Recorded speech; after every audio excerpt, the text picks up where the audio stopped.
Assalamualaikum warahmatullahi wabarakatuh kepada pelajar-pelajar semua.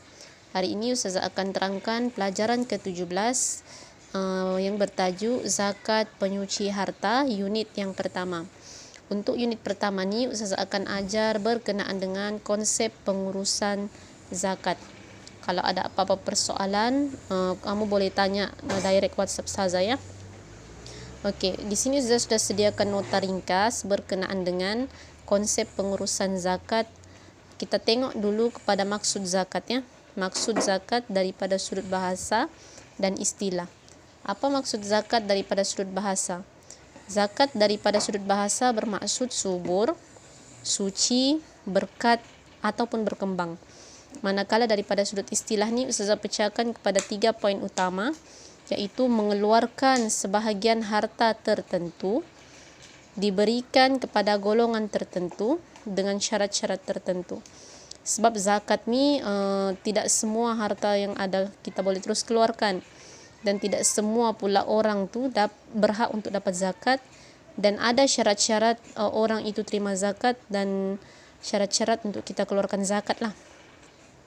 Okey, seterusnya kita tengok apa hukum zakat. Hukum zakat ni adalah wajib. Kenapa wajib? Sebab dia merupakan rukun Islam yang keberapa? Yang ketiga. Yang pertama adalah mengucap 2 kalimah syahadah. Yang kedua, solat 5 waktu sehari semalam. Dan rukun Islam yang ketiga adalah mengeluarkan zakat. Okey, kita tengok pula dalil berkenaan dengan wajibnya zakat. A'udzubillahi minasyaitonirrajim. Wa aqimus salata wa atuz zakata. Yang maksudnya dan dirikanlah solat dan keluarkanlah zakat.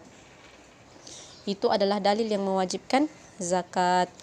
Okey, seterusnya Ustazah akan terangkan pula berkenaan dengan asnaf yang layak menerima zakat. Apa maksud asnaf?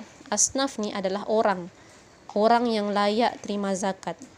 Tidak semua orang layak terima zakat, hanya 8 golongan sahaja yang layak terima zakat. Jadi kalau di kalangan kita ni ada di antara ciri-ciri daripada 8 ni, maka kita berhak untuk terima zakat. Okey, yang pertama adalah orang fakir. Apa maksud fakir? Fakir ni maksudnya hartanya tidak cukup untuk keperluan dirinya.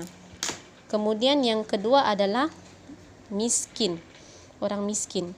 Orang miskin ni dia berada di level yang di atas sikit lah. Iaitu hartanya cukup makan untuk sebahagian keperluan dirinya sahaja. Kalau tadi fakir tak cukup. Kalau miskin ni cukup makan. Ada sebahagian saja yang tidak dapat dipenuhi. Kemudian yang ketiga adalah amil. Orang yang ketiga adalah amil. Apakah maksud amil? Amil ni adalah orang yang dilantik oleh kerajaan untuk kumpul duit zakat. Kalau kita tengok ada orang yang duduk tepi-tepi masjid masa bulan Ramadan tu kan, untuk terima zakat, itulah yang dikatakan amil, orang yang kumpul duit zakat. Kemudian yang keempat adalah golongan mu'allaf. Mu'allaf ni adalah orang yang baru masuk Islam. Yang kelima adalah golongan hamba. Hamba ni dia ada pada zaman Rasulullah lah dulu. Kalau sekarang ni tidak ada sudah sistem hamba. Hamba ni dimiliki oleh tuannya lah, yang berusaha untuk membebaskan dirinya. Tapi sekarang ni tidak ada sudah hamba. Kemudian yang keenam, orang yang berhutang. Orang yang berhutang ni adalah orang yang terbeban hutang untuk keperluan asas diri dan dia tidak mampu bayar. Maksudnya dia berhutang tu bukan sebab dia berhutang untuk kasih bagus rumahnya, untuk kasih cantik mukanya, bukan. Tapi dia berhutang macam ada kadang-kadang orang ni kan tidak mampu untuk beli beras, dia berhutang dengan kedai untuk beli beras, beli keperluan susu anaknya, dan dia tidak mampu bayar untuk keperluan tu, maka itu dikira orang yang berhak untuk terima zakat. Kemudian yang seterusnya ialah fisabilillah. Fisabilillah ni adalah orang yang berjuang di jalan Allah. Kemudian yang ke-8 adalah Ibnu Sabil. Ibnu Sabil ni apa dia? Ia bermaksud orang yang bermusafir dengan tujuan yang Betul, dan terputus bekalan makanan. Sebagai contoh, kamu musafir ke Korea. Tapi kalau musafir ke Korea semata-mata untuk tengok BTS, lepas tu terputus bekalan makanan, layakkah? Nah, maksudnya dia punya tujuan tu tidak jelas kan? Oke, gitu. Dia kalau macam tujuannya kamu bermusafir untuk belajar, kemudian sampai di sana tidak ada duit kamu, terputus bekalan makanan, maka kamu adalah orang yang layak untuk terima zakat. Oke, yang seterusnya kita akan tengok apa hikmah zakat itu sendiri. Hikmah zakat nih dia dibahagikan kepada tiga hikmah. Kebaikan. Hikmah ini maksudnya kebaikan. Yang pertama kepada pemberi, kedua kepada penerima, dan yang ketiga kepada masyarakat. Kepada pemberi, apa kebaikan zakat kepada pemberi? Yang pertama adalah supaya pemberi ini, orang yang keluarkan zakat ini terhindar daripada sifat bakhil, tamak, khalobah. Dia kikis perasaan lokek itu. Kemudian yang kedua, melahirkan sifat taat perintah Allah. Pada penerima pula, apa kebaikan zakat kepada orang yang terima? Dia akan bersihkan hati dari sifat hasad.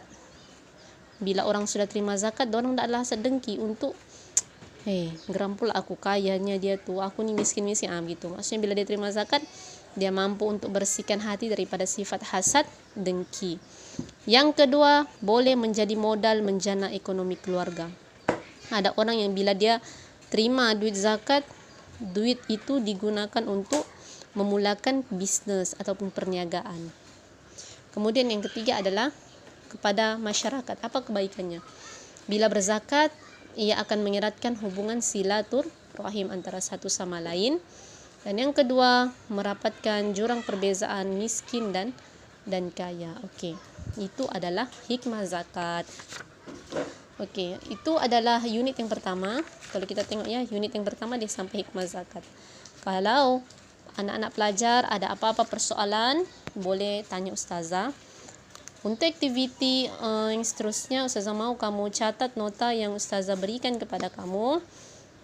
Kemudian ustazah mau kamu cari jawaban kepada soalan ni. Yaitu kamu kena berfikir, apakah hukum bagi dua situasi ni. Yang pertama, hukum situasi memberi zakat kepada orang yang bukan Islam. Boleh atau tidak? Kamu kena cari di internet. Hukum memberi zakat kepada orang bukan Islam. Yang kedua, apakah hukum memberi zakat fitrah kepada abang kandung yang miskin?